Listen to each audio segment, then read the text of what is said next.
Atención. Este podcast está diseñado con fines educativos y está dirigido al personal de salud. No debe de ser tomado como una opinión médica. La Asociación Mexicana de Gastroenterología presenta Educación Médica Continua agradece a nuestros patrocinadores: Medix, Liomon, Asofarma, Megalabs, Carnot, Xianfeng Rhine, Sanfer y Shua Pharma México.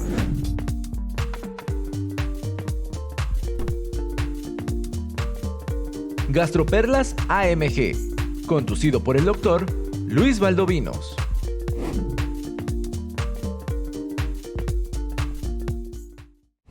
Nuevamente, bienvenidos a todos. Este es su podcast llamado Gastroperlas AMG. En esta ocasión vamos a estar en el episodio número 72.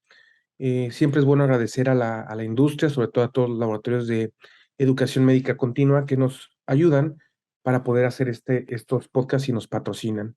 Este podcast se realiza en conjunto con la AMG y la Asociación Mexicana de Neurogastro, en particular en este tema.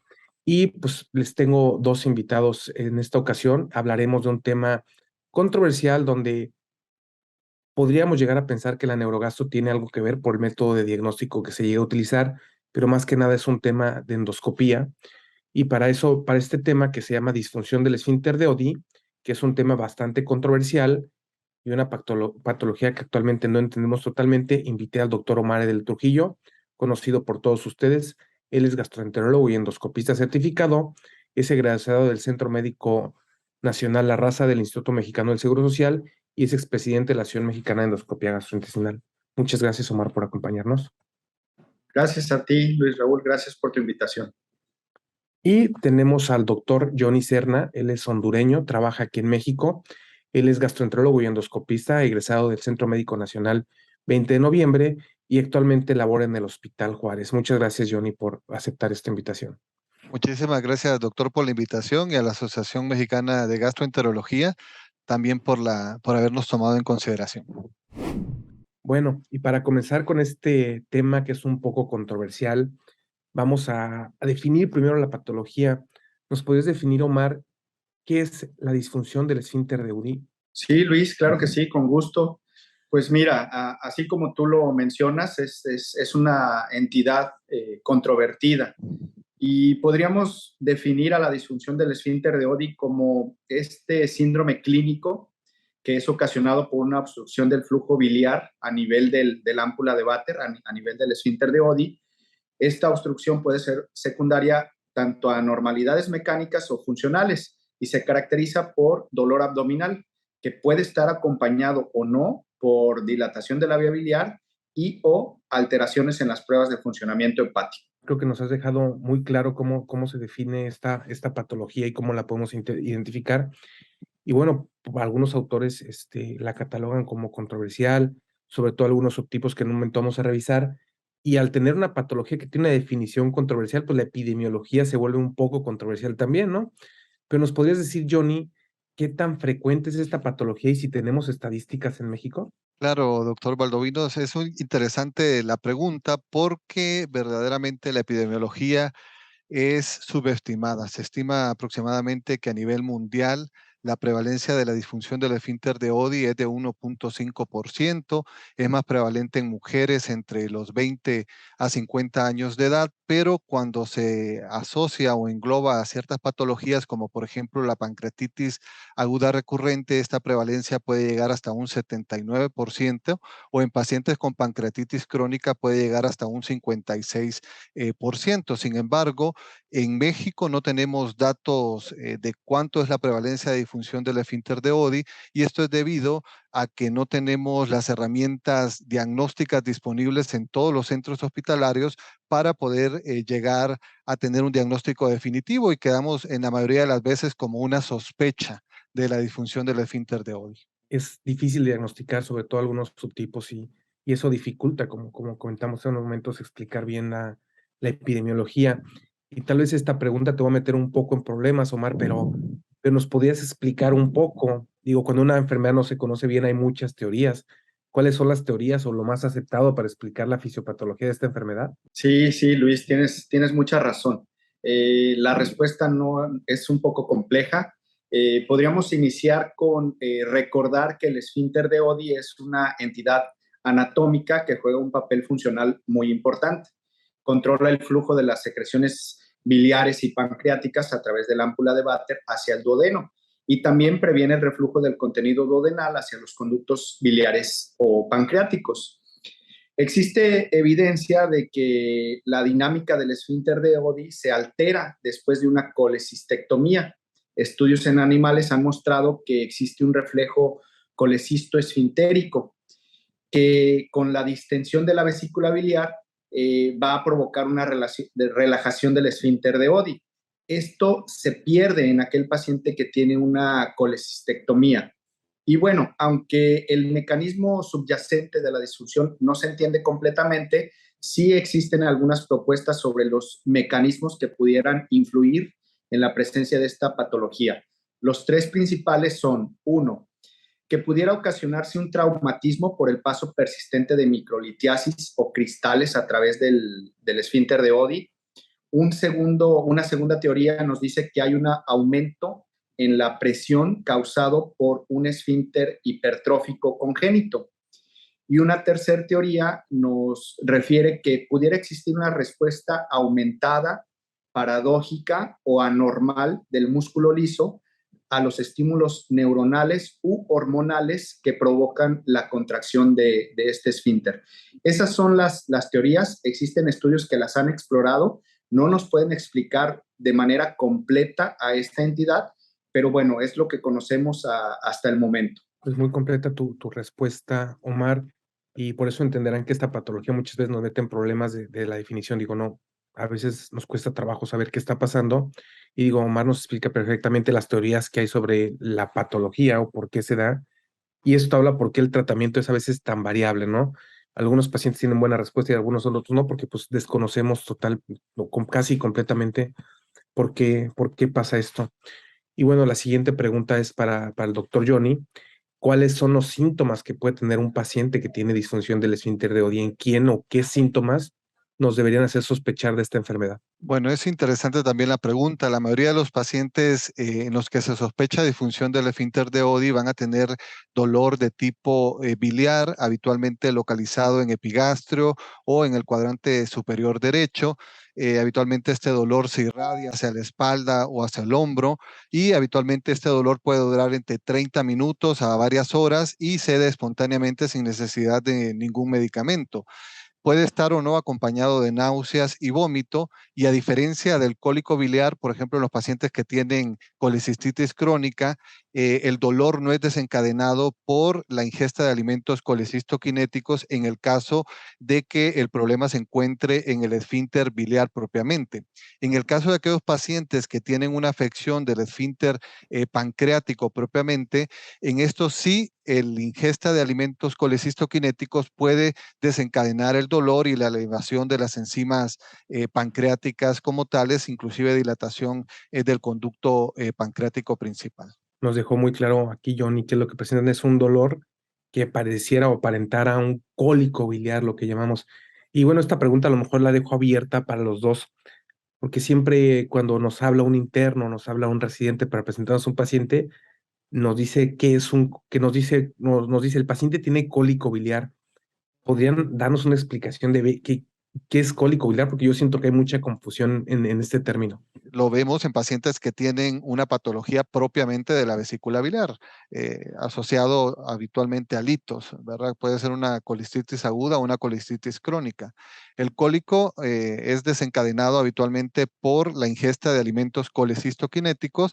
Posterior a la ingesta de los alimentos colecistoquinéticos y el vaciamiento abrupto de la vesícula o la contracción de la vesícula biliar, puede escapar algunos litos y ocasionar obviamente una obstrucción del conducto cístico y ocasionar el dolor propiamente característico del cólico biliar. Dura menos de 6 horas, esa es la característica del cólico biliar. Cuando dura más de 6 horas, entonces ya estamos hablando de una colecistitis aguda como tal. No sé si el doctor Omar Edel quisiera comentar algo más. Solamente agregar que estoy muy de acuerdo, Johnny, con lo que nos comentas. y que es típica su presentación sobre el cuadrante superior derecho del abdomen, sobre el hipocondrio derecho, sin olvidar que un pequeño porcentaje de los pacientes pueden manifestar este dolor en el epigastrio, ¿no? Se comenta que pudiera llegar a ser hasta de un 30% que el dolor se ubique en epigastrio y no necesariamente sobre el hipocondrio derecho. Y de hecho, hay una mejoría sintomática del paciente una vez que vomita, ¿verdad? Esa es la Después del característica del cólico biliar. Y justo a mí lo que siempre me ha llamado un poco el nombre es que le pongamos cólico biliar. Típicamente el cólico es un dolor que va de menos a más, llega a su tope y baja rápido, ¿no? Y Sí. aquí el dolor es continuo, entonces por eso creo que ves ahí un poco de confusión, entonces por eso me gustó o quería que aclaráramos este término. Y bueno, es aquí porque los neurogastros hablamos un poco de esta enfermedad, a pesar de que es algo muy endoscópico. Existen criterios de Roma para diagnosticar esta enfermedad. ¿Nos puede decir cuáles son, Omar? Sí, claro. Primero quisiera mencionar que cambiaron los criterios de Roma 3 a Roma 4. Hubo algunos cambios.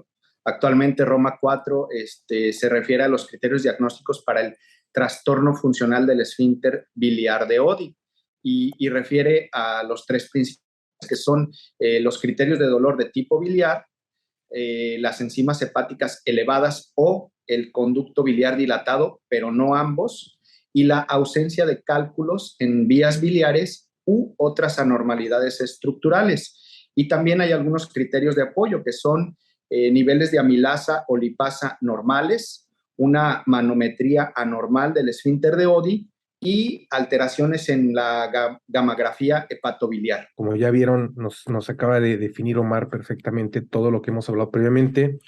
Y efectivamente Roma incluye esta patología porque muchas de las patologías que están incluidas en Roma parece que no hay ninguna alteración estructural, pero bueno, en este caso estamos viendo que llegar a haber dilatación de los conductos. Y bueno, ¿existen factores de riesgo o en algún tipo de pacientes que con más frecuencia deberíamos de sospechar esta enfermedad, Johnny? Los diferentes metaanálisis y estudios aleatorizados controlados que tenemos disponibles actualmente mencionan y ejemplifican los factores de riesgo que se han determinado para desarrollar disfunción del esfínter de Oddi. El principal es el antecedente de una colestectomía previa. Hasta un 20% de los pacientes que persisten con dolor de tipo biliar posterior a una colestectomía van a tener una disfunción del esfínter de Oddi. Otros factores relacionados a esta etiología, a esta entidad, es la agenesia de la vesícula biliar, pacientes que tienen síndrome de intestino irritable, pacientes que tienen hipotiroidismo, porque el hipotiroidismo puede ocasionar un retraso en el vaciamiento de las vías biliares, pacientes con antecedentes de trasplantes hepáticos o inclusive aquellos pacientes que tuvieron coledocolitiasis y que fueron tratados con litotricia, también tienen mayor riesgo de desarrollar disfunción del esfínter de Oddi. Así otros pacientes que consumen de forma crónica medicamentos como los opiáceos, que obviamente estos medicamentos van a aumentar la presión del esfínter de Oddi y secundariamente pueden dilatar el conducto biliar. Entonces, en todos estos pacientes deberíamos de sospechar cuando obviamente el paciente tiene la clínica que se relaciona con la patología. Justo aquí tal vez uno de los grupos que a mí siempre me ha llamado más la atención es el que más asocia fue el primero que dijo Johnny, ¿no? El paciente que tiene pancreatitis aguda recurrente. Se dice en algunos estudios que hasta el 70% de los pacientes que tienen este tipo de problemas pueden tener disfunción del esfínter de Oddi. Es por eso que en algunos sitios nos recomiendan hacer algunos tipos de procedimientos endoscópicos para estos pacientes. Y bueno, ya nos dejó muy claro ahorita Omar cuáles son los factores de riesgo para presentar esta enfermedad. Pero, ¿qué patologías, Omar, en particular? Digo, ya hablamos de la disfunción de la pancreatitis aguda recurrente, pero ¿qué otras patologías en particular nos deben de hacer sospechar de disfunción del esfínter de Oddi? ¿Con esto a qué me refiero?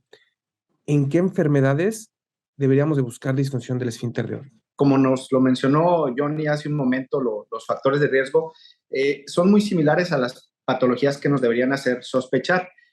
Lo primero es descartar enfermedades de tipo orgánico, ¿no? Por ejemplo, una coledocolitiasis, una colestitis litiásica, pero también hay algunas enfermedades funcionales que nos pudieran hacer sospechar de esta patología: dispepsia funcional, síndrome de intestino irritable, y la que es principalmente la patología que nos haría sospechar en la disfunción del esfínter de Ode, como lo mencionaste tú y como lo mencionó Johnny, es la pancreatitis aguda recurrente. Y hay que pensarlo también en aquellos pacientes que persisten con el dolor biliar típico después de que han sido sometidos a una colecistectomía, es decir, aquel paciente que tiene un síndrome post-colecistectomía. Lo que tal vez quería que tocaras, ¿no? Un paciente que después de que operan de la vesícula, que también lo tocó Johnny, esos pacientes hasta un 20 o un 30% se dice que pueden llegar a hacer este tipo de problemas. Pero creo que tocaste un punto bastante controversial y difícil, ¿no? Porque, por ejemplo, ¿cuántas veces no hemos visto un paciente con dispepsia que también tiene alteración de las PFHs y uno dice, bueno, es por hígado graso, ¿no? Pero bueno, este paciente podría ser una disfunción del esfínter, y es por eso que esta patología es tan controversial y a veces no la sospechamos y también no la queremos sospechar por lo que implica dar tratamiento a esta patología. Muchas gracias, Omar, por esa respuesta. Y respecto a la disfunción del esfínter de Oddi, ¿la debemos de considerar una patología de exclusión, Johnny? O sea, ¿deberíamos excluir todo antes de pensar en la disfunción del esfínter de Oddi? Verdaderamente, como casi la mayoría de los trastornos del eje intestino-cerebro, son diagnósticos de exclusión. Primero debemos de excluir todas las causas estructurales, es decir, coledocolitiasis, estenosis, tumoraciones dentro del conducto biliar que pudieran estar ocasionando la dilatación de la vía biliar, el dolor o la alteración de las pruebas de funcionamiento hepático, para considerar o sospechar la disfunción del esfínter de Oddi. Y es que existe una superposición de los síntomas de la disfunción del esfínter de Oddi con otras patologías biliopancreáticas, y es por eso la importancia desde el punto de vista clínico y apoyando obviamente de los estudios de gabinete, que nosotros podemos hacer un diagnóstico diferencial amplio hasta quedar como última posibilidad la disfunción del esfínter de Oddi. Muchas gracias, Johnny. Pues creo que nos lo has dejado claro. Y bueno, esta pregunta a lo mejor es bonita de contestar y es la que cuando uno hace endoscopías nos gusta, ¿no? Hablar de la clasificación de Milwaukee. ¿Nos podrías decir, Omar, qué dice esta famosa clasificación? Sí, sí, Luis. Bueno, sí, es muy bonita, es muy famosa y también, como toda la entidad, es probablemente controvertida, ¿no? Porque hay autores que dicen que ya está fuera de fecha y que deberíamos de abandonarla, pero nos permite entender mucho mejor esta enfermedad. Fueron los doctores Hogan y Ginen quienes propusieron el concepto, el diagnóstico y el tratamiento de esta entidad, y ellos proponen esta clasificación de Milwaukee, la cual considera a tres tipos. Los tres incluyen el dolor abdominal de tipo biliar, y en el tipo 1 se pueden demostrar anomalías bioquímicas y dilatación del conducto biliar. Para el tipo 2 puede haber anomalías bioquímicas o dilatación del conducto, pero no ambas juntas. Y en el tipo 3 no hay alteraciones bioquímicas ni dilatación, solamente está el dolor abdominal. Lo has dejado muy claro. Esta clasificación nos clarifica muchas veces qué podríamos hacer con el paciente. Y bueno, mucho tiempo nos han dicho para diagnosticar esta enfermedad se necesita manometría, ¿sí? Y es el estándar de oro para diagnosticar esta enfermedad. ¿Nos podría decir, Johnny, qué buscamos en la manometría y qué paciente o a qué paciente deberíamos indicarle una manometría? La limitante que tenemos con el estándar de oro para hacer el diagnóstico de la disfunción del esfínter de Oddi es que no está disponible en todos los centros hospitalarios. Por lo menos en México hay muy pocos centros donde se realiza manometría del esfínter de Oddi guiada por colangiografía endoscópica, y eso hace que el diagnóstico esté subóptimo en nuestros centros hospitalarios. Esa es la primera. Después, decir de que la presión normal del esfínter de Oddi es 10 milímetros de mercurio. Cuando hacemos las mediciones de las presiones dentro del conducto biliar y encontramos presiones por arriba de 35 a 40 milímetros de mercurio, se hace el diagnóstico de una disfunción del esfínter de Oddi. Pero ustedes se preguntarán en qué porcentaje se va a encontrar anormal la manometría del esfínter de Oddi de acuerdo a la clasificación de Milwaukee. Entonces, de acuerdo a la clasificación de Milwaukee, en el tipo 1 vamos a encontrar una manometría anormal en el 85% de los casos, en el tipo 2 en el 55% de los casos y en el tipo 3 únicamente en el 28% de los casos. Y esto responde a la pregunta que me hiciste. ¿En qué pacientes entonces estaría indicado realizar manometría del esfínter de Oddi? Únicamente en aquellos pacientes que tienen una sospecha de disfunción del esfínter de Oddi tipo 2. Esos son los pacientes que van a tener una mayor respuesta al hacer el diagnóstico de la disfunción del esfínter de Oddi con el tratamiento endoscópico, que en este caso sería la esfinterotomía, que responden hasta en un 70% de los casos. Sí, justo me llamó mucho la atención desde la primera vez que leí esto, porque, por ejemplo, en acalasia una IRP alta, pues habla de que todos los pacientes van a responder, digo, de cierta manera, pero mejoramos el tránsito y algunos síntomas persisten, ¿no? Yo creo que esta patología es algo similar, porque, por ejemplo, la tipo 1, bien lo dijo Johnny, 85% de los pacientes tienen elevado y otro 20% no. Pero lo que llama la atención es que la gran mayoría de estos pacientes, hay estudios donde 12 de 12 pacientes responden muy bien a la esfinterotomía. Entonces yo creo que ahí habla de lo que nos dijo Omar, ¿no? No solamente es la presión, a veces puede haber una estenosis no causa Exacto. aumento, la presión solo dificulta el paso. Entonces creo que porque tiene muchas patologías o diferentes fisiopatologías, encontramos estas respuestas tan diferentes a los tratamientos. Se me figura también algo como la gastroparesia, ¿no?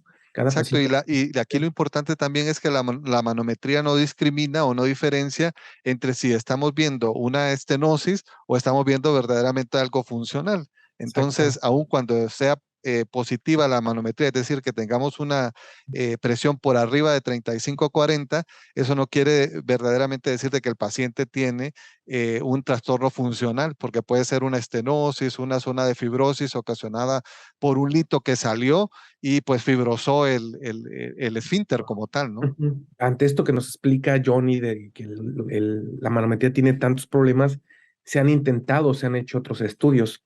Uno que es bastante famoso es el gamagrama hepatobiliar. ¿Es útil, Omar? ¿En qué pacientes lo pedimos y qué buscamos?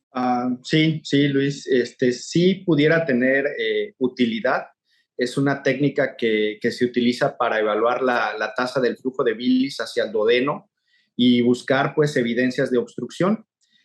Aquí el mayor problema es la interpretación. Es difícil debido a que se han utilizado diferentes protocolos de pruebas, diferentes criterios diagnósticos, además de que tenemos diferentes pacientes, tipo 1, tipo 2, tipo 3, y esta complejidad se agrega a si los resultados van a ser comparados con una manometría o con el resultado de la esfinterotomía.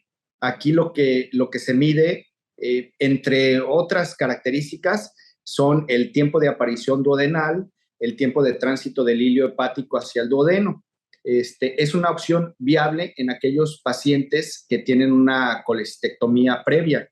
Tiene una especificidad muy alta, del 90% cuando se compara con la manometría como el estándar de referencia, pero su nivel de sensibilidad es muy variable, sobre todo en los diferentes tipos de pacientes. Podríamos decir que es un estudio que si sale normal, realmente el paciente tiene disfunción, pero si sale normal, no podemos decir que no la tenga, ¿no? Es el gran Así es. problema que tiene el gamagrama. Y bueno, ya vieron, tanto la manometría tiene sus bemoles, el gamagrama también. Y bueno, ante estos dos se han hecho algunos otros estudios, como es el ultrasonido con prueba de alimento, por ahí le llaman prueba de Boyden. ¿Qué nos puede decir un poquito de este, Johnny? Este es un estudio que realiza el radiólogo y que sirve para descartar disinesia biliar y también puede identificar a aquellos pacientes que tienen obstrucción parcial del conducto biliar, ya sea funcional o estructural. Al ser una prueba de esfuerzo, va a depender obviamente de la inducción que tenga del flujo de bilis por la colecistoquinina. Habitualmente de manera fisiopatológica, cuando nosotros tenemos una obstrucción parcial del conducto, esto va a ocasionar un aumento de la presión del interior del conducto biliar. Este aumento de la presión dentro del conducto biliar puede aumentar el diámetro proximal a la zona de obstrucción. Y esto es lo que trata de interpretar el ultrasonido o el ultrasonido con prueba de Boyden.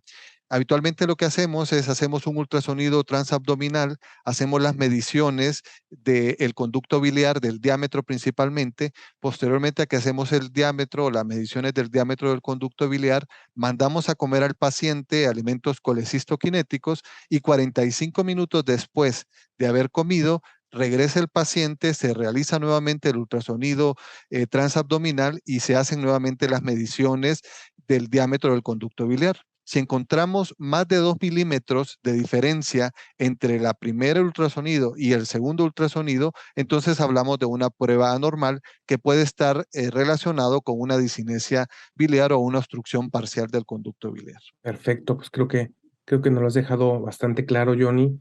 Y digo, al igual de lo que los otros, el problema que tiene es la sensibilidad y la especificidad, ¿no? Que Es tampoco dependiente operador. dependiendo, pero y tampoco predice muy bien quién va a responder a un tratamiento u otro. Creo que lo que más nos ha ayudado a predecir o con qué tratamiento responden los pacientes es la famosa clasificación de Milwaukee.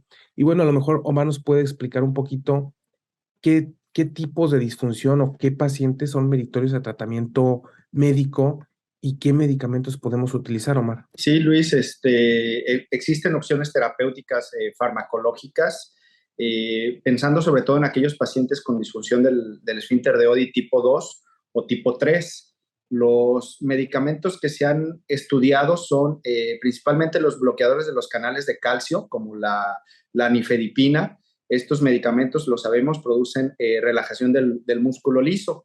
Existen algunos estudios en que se ha evaluado su utilidad a dosis de 10 miligramos 3 veces al día por 12 semanas y se ha visto que los pacientes con nifedipina tienen una disminución significativa en el número de episodios de dolor, en sus visitas a los servicios de urgencias y en el uso de analgésicos. Hay otros estudios específicamente en pacientes con disfunción del esfínter de Oddi tipo 2, que tienen el antecedente de una colestectomía, a quienes se les da también la nifedipina por 16 semanas. Son estudios controlados con placebo y también se ha observado una reducción significativa en los días del dolor mientras estaban tomando el medicamento al compararlos con aquellos pacientes que estaban recibiendo placebo. Este mismo estudio se ha prolongado hasta 22 semanas y la mayoría de los pacientes que lo seguían tomando tenían resultados satisfactorios. También otro factor que puede influir es que tenían una mejor respuesta aquellos pacientes en quienes se hacía una gamografía hepatobiliar y que tenían algunos datos característicos, ya que se observó que en estos pacientes este medicamento funcionaba adecuadamente. Hay otros medicamentos como por ejemplo el trinitato de glicerilo, el octreotide o también algunos inhibidores de proteasa que se sabe que tienen alguna influencia sobre la presión del esfínter de Oddi, pero no ha sido explorada su utilidad clínica. Y en relación con neuromoduladores, la duloxetina se ha estudiado, pero los resultados han sido un poco controvertidos. Algunos mencionan que sí tiene buena respuesta, sin embargo, el grupo de pacientes que ha sido analizados eran pacientes en quienes algunos ya habían sido sometidos a una esfinterotomía, entonces no se puede distinguir si el efecto benéfico era realmente ocasionado por la duloxetina o por el antecedente de que ya habían sido sometidos a una esfinterotomía. Viendo un poco lo que nos acaba de decir Omar, tal vez podemos decir que los mejores candidatos para el tratamiento médico serían los que tienen una clasificación tipo 2 de Milwaukee.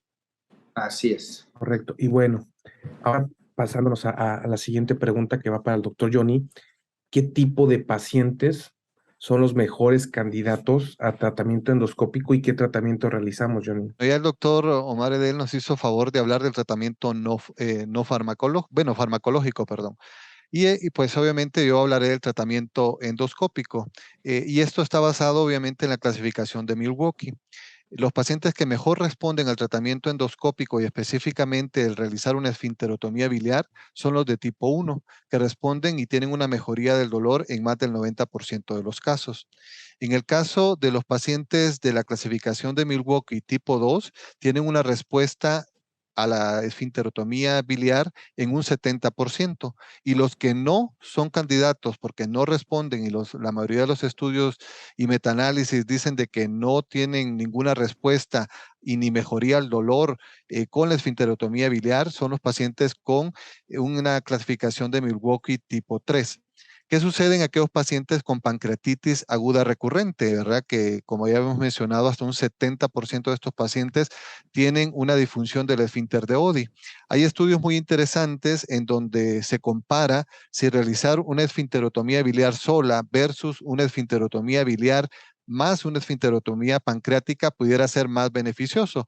Entonces, es en el último metaanálisis que salió publicado en la revista de Páncreas en el 2020, menciona de que no hay ninguna diferencia estadísticamente significativa de realizar las dos esfinterotomías, es decir, con solo realizar la esfinterotomía biliar el paciente va a responder igual que como si se hiciera las dos esfinterotomías. ¿Y qué es lo que pasó en este estudio? Más bien, los pacientes que se sometieron a una esfinterotomía pancreática, más bien tuvieron más episodios posteriormente de pancreatitis aguda recurrente. Y esto probablemente es explicado a que hicieron fibrosis en el sitio de la esfinterotomía o a que la esfinterotomía que se realizó no fue completa. Entonces, la mayoría de los estudios deciden que realizar una esfinterotomía biliar es más que suficiente para tener una mejoría sintomática en los pacientes con disfunción del esfínter de Oddi. Correcto, creo que no lo has dejado muy claro, Johnny. Entonces, tal vez las que debemos de tratar sin dudar son las tipo 1. A mí las que me cuesta un poco trabajo son las tipo 2, ¿no? Por ejemplo, si la tipo 2 tiene dilatación de la vía biliar, pues creo que cuesta menos trabajo. Pero ¿qué pasa con aquel paciente que solo tiene alteración de las PFH? ¿Ustedes le llegan a hacer esfinterotomía? Ya digo, esta es una pregunta un poco más personal. He tenido pacientes tanto a nivel público como a nivel privado en los cuales han tenido antecedentes de colecistectomía y que quedan con alteración de las pruebas de funcionamiento hepático y que se asocian también a dolor de tipo biliar, sin dilatación de la vía biliar. Y que pues obviamente le he hecho de todos los estudios y he descartado otras situaciones. Entonces en esos pacientes sí les he hecho colangiografía endoscópica con esfinterotomía y pues mejoran tanto las pruebas de funcionamiento hepático como la sintomatología del paciente. No sé Digo, si el doctor Edel a lo mejor opina ahí es algo una diferente. perla, ¿no? Digo, si el paciente tiene Eh, antecedente de colecistectomía, como que dices, bueno, Exacto. podría ser, ¿no? Pero, por ejemplo, Exacto. aquel paciente que no tiene colecistectomía y que solo tiene las PFH alteradas y que tiene dolor característico y que tú lo ves y dices, es que cumple criterios de disfunción del esfínter, pero no tiene una colecistectomía previa ni tiene litos en la vesícula. ¿Ustedes sí lo llevarían a esfinterotomía o lo tratarían como un probable hígado graso? No sé, ese grupo de pacientes a mí siempre me cuesta un poco de trabajo tomar la decisión. Es que sí, mencionas un paciente complejo de tomar la decisión y desafortunadamente existen estudios también en que un procedimiento simulado tiene una respuesta muy similar a una esfinterotomía. Entonces, realmente es difícil tomar una decisión cuando no hay evidencia suficiente de que el problema sea pues anatómico, ¿no? De que va a haber un beneficio claro con la esfinterotomía. Correcto, pues bueno, creo que tocamos un punto un poco álgido de esta patología. Y bueno, tal vez para finalizar este podcast, que ya se nos fue el tiempo súper rápido, hay algunas otras técnicas que también llegamos a utilizar en acalasia, como por ejemplo la inyección del Botox. ¿Qué pacientes son candidatos, Omar, a inyectar el Botox? Y la respuesta al Botox nos predice algo si el paciente responde. Sí, hay algunos pacientes que pueden ser beneficiados por este tratamiento. Hay estudios que han evaluado a aquellos pacientes que tienen una colestectomía previa y que tienen una disfunción del esfínter de Oddi tipo 3, pero que además tienen alteraciones manométricas. En este grupo de pacientes se ha observado una respuesta en aproximadamente el 50-55% de los pacientes tras la inyección de toxina botulínica 100 unidades sobre la papila de Vater. Estos pacientes han mostrado una buena respuesta sintomática y de estos pacientes que tienen una buena respuesta sintomática, desafortunadamente esta respuesta es temporal. Se ha visto que la mayoría recurren los síntomas a los 6 meses. Sin embargo, en estos pacientes precisamente se observa que la esfinterotomía les ofrece nuevamente una buena alternativa en cuanto al tratamiento. Y este estudio en particular, sus hallazgos son muy convincentes debido a que en este tipo de pacientes se han descartado otro tipo de trastornos gastrointestinales, tanto orgánicos como funcionales. Entonces, sí puede funcionar en pacientes con disfunción del esfínter de Oddi tipo 3 que tengan alteraciones manométricas. Perfecto, pues muchas gracias. Creo que nos han dejado claro el panorama de esta patología compleja y en la cual nos toma nos cuesta mucho trabajo tomar decisiones. Me gustaría que después de haber platicado de esto, nos pudieran cada uno dar 2 perlas o 2 consejos que quisieran dejar en el auditorio, que siempre recordaran sobre esta patología.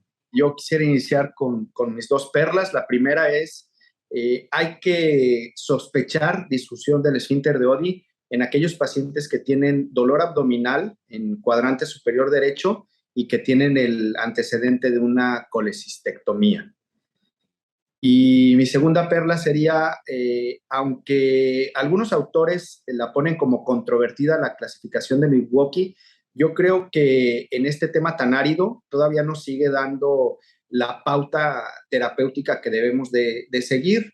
Entonces, siempre hay que utilizar la clasificación de Milwaukee cuando encontremos un paciente con una tipo 1, con una disfunción tipo 1, considerar la esfinterotomía y como segunda opción a los bloqueadores de los canales de calcio. Tipo 2, hay que, si es posible, el paciente pudiera ir a una manometría o a una centellografía y si esta es anormal, se podría beneficiar de una esfinterotomía. Y si es normal, bueno, entonces utilizar bloqueadores de los canales de calcio o toxina botulínica en aquellos pacientes con disfunción del esfínter de Oddi tipo 3. Perla, la primera es que la manometría del esfínter de Oddi debe realizarse exclusivamente en aquellos pacientes con disfunción del esfínter de Oddi tipo 2 de la clasificación de Milwaukee. ¿Por qué? Porque esto nos va a traducir la respuesta favorable que va a tener a la esfinterotomía endoscópica estos pacientes hasta en un 70% de los casos. Y la segunda perla sería aquellos pacientes que tienen antecedentes de colecistectomía y que tienen dolor de tipo biliar persistente, alteración de las pruebas de funcionamiento hepático con o sin dilatación de la vía biliar, esos pacientes deben de ir a una esfinterotomía endoscópica porque van a mejorar la sintomatología hasta un 90% de los casos. Perfecto, pues muchas gracias. Yo agregaría, Johnny, a esto de la esfinterotomía, que es suficiente con hacer la esfinterotomía biliar y no irnos a la pancreática o hacer esta técnica que luego está llamada como GOF. Pues bueno, no me queda nada más que agradecer a tantos, tanto a Johnny como a Omar, por haber aceptado grabar este podcast para la Sociedad Mexicana de Gastroenterología. Nuevamente agradezco a nuestros laboratorios patrocinadores, que son todos los laboratorios de educación médica continua. Muchas gracias a todos por escucharnos y nos vemos pronto. Muchas gracias, Luis. Gracias. Esto fue Gastroperlas AMG. Los esperamos en la próxima emisión. La Asociación Mexicana de Gastroenterología presentó Educación Médica Continua agradece a nuestros patrocinadores. Medix, Liomon, Asofarma, Megalabs, Carnot, Xianfeng Rhine, Sanfer y Shua Pharma México. Atención. Este podcast está diseñado con fines educativos y está dirigido al personal de salud. No debe de ser tomado como una opinión médica.